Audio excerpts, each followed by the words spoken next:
Chers amis dans le Christ, nous le savons, chaque année, des milliers de pèlerins se donnent rendez-vous à Lourdes afin de prier, de se ressourcer et de saluer la Vierge Marie à la grotte de Massabielle. Francisco fut pendant longtemps un jeune bénévole qui a trouvé sa joie dans l'accompagnement des malades en ce lieu de paix, de guérison et de conversion. Ne pouvant plus s'y rendre à cause de la fatigue et de la vieillesse, il se donne pour mission de les conduire au Seigneur désormais sur la civière de sa foi. Quelle belle et sainte mission, celle de conduire les souffrants au Seigneur sur la civière de la foi. Tout pour dire qu'au bord de la source d'eau vive cette semaine, nous avons une pensée pour les malades. Toi qui nous écoutes, prends le temps, au terme de ce rendez-vous hebdomadaire, de prier pour un malade, de penser à un malade ou de visiter un malade. Nombreux sont ceux qui portent seuls ou sans espoir de guérison le poids de la maladie.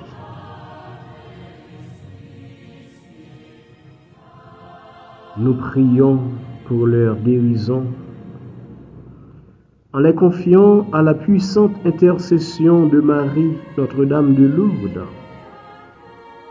et à la mystérieuse volonté du Seigneur.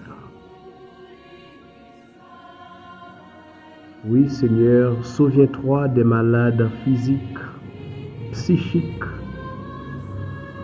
et de tous ceux qui portent des traumatismes dans leur vie. Mais une grâce particulière a demandé, dans la maladie comme dans la santé, dans la tristesse comme dans la joie, aujourd'hui et toujours et avant tout, est celle de la conversion. Le monde d'aujourd'hui a plus que jamais besoin de conversion.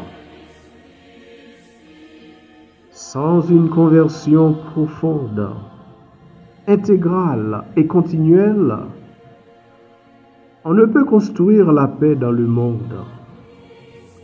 Sans une conversion profonde, intégrale et continuelle, on ne peut espérer une société fraternelle.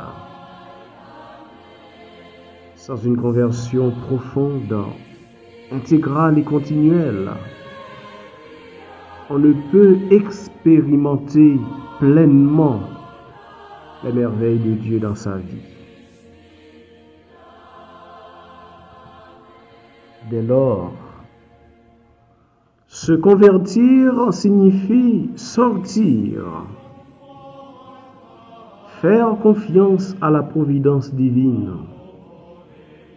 ou se mettre en route à la suite du Christ. Lui qui se révèle non seulement comme la vie, mais aussi comme le chemin. De ce fait, le disciple du Christ ne peut pas rester figé dans le passé ou paralysé par les soucis du présent. Il doit au contraire, à chaque jour, s'ouvrir aux surprises de Dieu. À l'instar de la Vierge Marie, choisie pour être la mère de Dieu, à l'instar des disciples d'Emmaüs qui l'ont reconnue à la fraction du pain, à l'instar de Zachée, appelé à accueillir le salut de Dieu dans l'aujourd'hui de sa vie.